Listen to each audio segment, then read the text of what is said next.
Could Thailand finally be getting a new prime minister more than a month after pivotal elections? The main contender for that job certainly believes so. Pita Limjaroenrat leads the Move Forward party that won the most seats in the May 14 election. That should have cleared the way for him to be prime minister.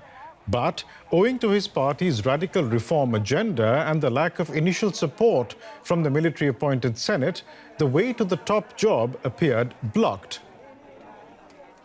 But not so now, apparently. This is what Pita said on Tuesday. We're not concerned as we've spoken to many senators.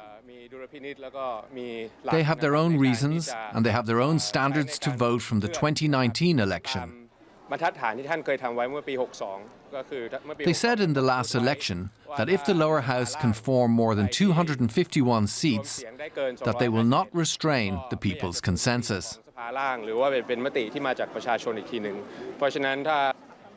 It's enough to make me Prime Minister. And joining me for more context from Bangkok is senior Reuters correspondent Panu Wongcha-um.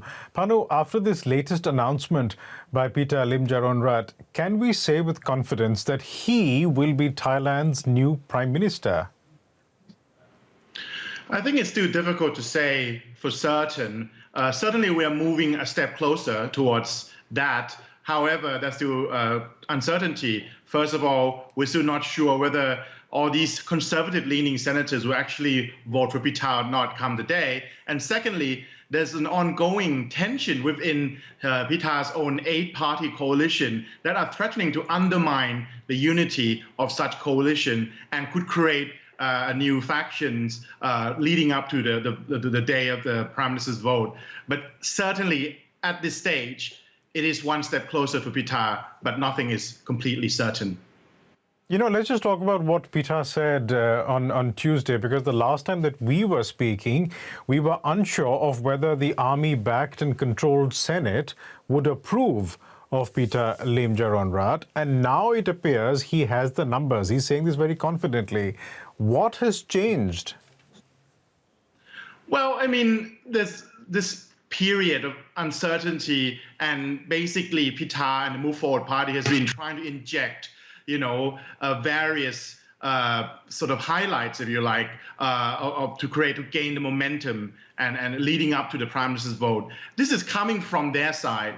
What we're seeing, though, on the other side, on the conservative establishment, on the Senate, is still a lot of uncertainty. There's a lack of clarity on whether these conservative senators would actually support Pita's and Move Forward legislative agenda. And one particular issue has emerged, the monarchy.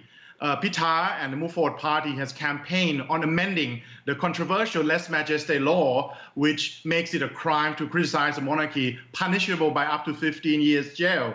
This issue has certainly divided the Conservative Senate, and many conservative senators, as well as political parties that are opponent to Move Forward, are saying that this is an issue that they would not cross, that they would not support Move Forward if this party will continue to amend this Lèse Majesté law. Just a while earlier, you referred to tensions within the 8-party coalition that Move Forward has tried to stitch together. Is this what you were referring to as to how to move forward on when it comes to Lèse Majesté laws, for example? In terms of the tension within the coalition, it's really a competition between Move Forward and the party that came second in the election, the Pheu Thai party, which only have 10 less parliamentary seats than Move Forward. So they're very close together in terms of numbers. The tension has been, rather than on legislative issue, has been on sort of the positioning of the cabinet, especially the role of the House speakers, which will come to a vote first before the prime ministerial vote. Right now, both Move Forward and Pheu Thai wanted the seat for various reasons on legislative agendas. So this tension has threatened to kind of, creating a bit of a fracture within this coalition. They're still together. Make no doubt, they're still together. But Pheu Thai, with only 10 less seats, have the option of panning out to other parties, including some of these conservative parties that may be not very comfortable working with Move Forward, but are okay working with Pita Thai. So this is what I mean. This uncertainty is certainly sort of moving down to the wire, right near the Prime Minister's vote, and which threatens the chance of Pita Limjaroenrat becoming Prime Minister. You know, everything that you say right now just also almost makes it sound like it's make or break for the Move Forward party, because this was a party that had been banned earlier and they have won the people's mandate. If they appear not to be able to deliver on that mandate because of this infighting and because Pita Thai is a very popular party, particularly in the rural areas, it would appear that the Move Forward party really needs to pull out a miracle here to please their voters and yet stay in coalition with Pita Thai. Yes, this is a very dangerous game. We have Move Forward Party with a very radical reform agenda in the Thai context, at the very least, having a clear mandate, having a majority voting for them.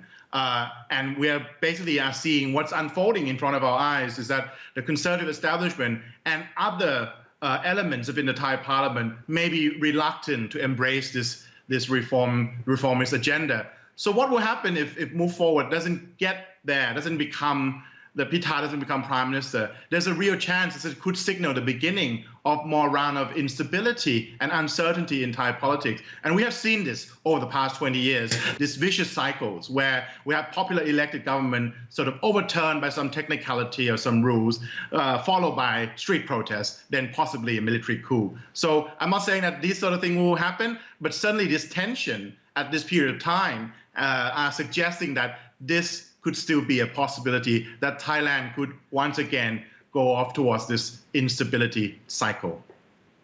We'll leave it there for the time being, but thanks so much for bringing us that context. Reuters senior journalist Panu Wongcha-Om. Thank you so much.